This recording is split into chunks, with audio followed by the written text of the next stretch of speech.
Bismillahirrahmanirrahim. Assalamualaikum warahmatullahi wabarakatuh. Bertemu kembali dengan saya, Yosi. Bagaimana kabar teman-teman semua? Semoga Allah selalu memberikan kesehatan dan kebaikan kepada kita bersama. Nah, teman-teman, kita harus mengetahui bahwa membaca Al-Quran itu merupakan salah satu ibadah yang memiliki berlipat ganda pahala yang diberikan oleh Allah Subhanahu wa Ta'ala kepada kita bagi kita yang membacanya.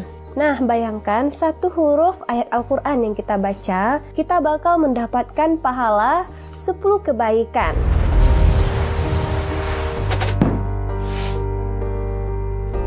Hal yang perlu kita perhatikan dalam membaca Al-Quran atau belajar Al-Quran itu pertama kali adalah niat.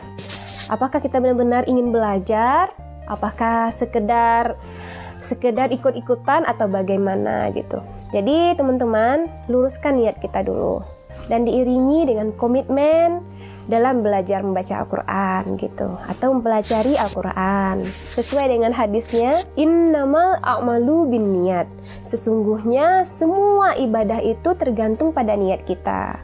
Ibarat kita mengirim surat, jika kita salah tulis alamat, maka tujuan alamatnya juga akan salah. Silahkan kita luruskan niat kita dulu. Luruskan niat karena Allah lillahi ta'ala, sehingga kita mau belajar dengan sungguh-sungguh, dengan ikhlas dan berkomitmen di dalam diri kita sendiri gitu.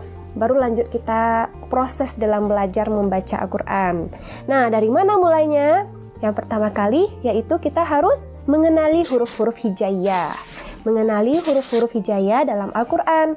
Huruf hijaiyah ini merupakan ejaan dalam bahasa Arab. Ada huruf hijaiyah. Kalau di bahasa Indonesia ada huruf abjad, kan A, B, C, D, dan seterusnya. Nah, kemudian udah kenal nih, udah kita pelajari, masuk ke dalam tahap ketiga. Apa tahap ketiganya? Yaitu kita harus mengenal tanda baca atau harokat. Kalau bisa, teman-teman ada guru yang mengajari, sehingga nanti mudah untuk dikoreksi, sehingga kita mudah untuk dipelajari. Tapi bagaimana Kak, kalau seandainya gurunya nggak ada gitu kan, atau kita udah terlanjur dewasa, jadi agak segan-segan untuk belajar gitu kan? Ya udah kan banyak media-media yang menyediakan untuk belajar Al-Quran, banyak sekali. Kalau seandainya nggak tertarik misalnya atau nggak cocok belajar di media, kan ada buku-buku huruf hijaiyah, buku-buku tajwid gitu. Jadi nanti teman-teman kalau ada yang sepaham sama teman-temannya gitu kan bisa saling berbagi, saling menyimak kayak gitu. Jadi bagaimana tahap selanjutnya? Yaitu kita harus mengenal bacaan tajwid. Bacaan tajwid itu ada yang izhar, dibaca jelas, idgham, dibaca dengung gitu kan, ikhfa, dibaca samar gitu, dan banyak ilmu-ilmu tajwid lainnya. Nah, nanti kan banyak tuh buku tajwid juga ada, kemudian media yang menyediakan konten-konten belajar Al-Quran juga ada. Silahkan teman pelajari, dari guru juga bisa kayak gitu. Caranya didengar, kemudian dicobakan, diperhatikan gitu. Nanti untuk belajar khusus tentang tajwid akan kita sharing lagi di video selanjutnya, insya Allah. Tahap berikutnya ada pada diri kita, yaitu latihan dan praktek. Latihan dengan konsisten, praktikkan sendiri, praktekkan setelah mendapatkan ilmu. Kalau seandainya kita belajar dengan guru, latihan dengan rajin. Kalau dengan guru pasti dikoreksi kalau salah. Kalau udah ada kesungguhan hati, insya Allah Allah akan bantu kita.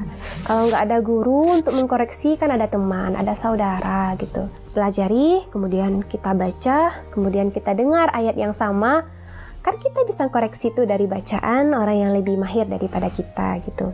Kita sama-sama belajar. Kemudian apalagi Kak? Kita udah praktek nih Kak. Nah, tahap selanjutnya apa? Dalami ilmu iramanya lagi.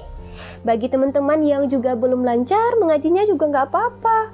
Kan ada guru ya yang mengajari kita dari ta'awuz, basmalah, langsung huruf hijaiyah. Yang bacaannya udah panjang, itu akan membantu kita. Kita udah terbiasa mendengar iramanya gitu kan. Coba dipelajari iramanya agar bacaan kita terasa indah kita baca. Kita juga merasakan zuknya gitu. Kita juga merasakan rasa dalam bacaan kita gitu. sehingga kita lebih semangat lagi kan gitu. Jadi silahkan teman-teman, nanti kan banyak konten-konten yang menyediakan irama-irama seperti kita belajar sebelumnya juga ada, kan ada juga tuh konten-konten yang lain, mungkin ada yang lebih bagus gitu kan, mungkin ada yang lebih cocok untuk teman-teman dalam belajar irama atau membaca Al-Quran gitu. Tahap terakhir adalah sabar. Jadi itulah tahap-tahap kita, bagaimana tips atau langkah kita agar kita dapat belajar membaca Al-Quran itu dengan benar, tepat, dan cepat bagi pemula ya. Baik teman-teman, itulah yang bisa Kak Oci sharing. Itu juga merupakan salah satu pengalaman Kak Oci. Mudah-mudahan bermanfaat bagi teman-teman dan teman-teman tetap istiqomah, tetap semangat dalam belajar membaca Al-Quran. Baik itu dari awal maupun udah lanjut ya atau iramanya. Jadi bagi teman-teman mana tahu nih ada tambah-tambahannya gitu. Silahkan aja ditulis di kolom komentar. Mana tahu juga bermanfaat bagi teman-teman kita yang lain ya. Baik teman-teman, sampai di sini dulu belajar kita gitu, berbagi ilmu kita. Kak Oci mohon maaf jika ada kesalahan dan kekurangan. Assalamualaikum warahmatullahi wabarakatuh.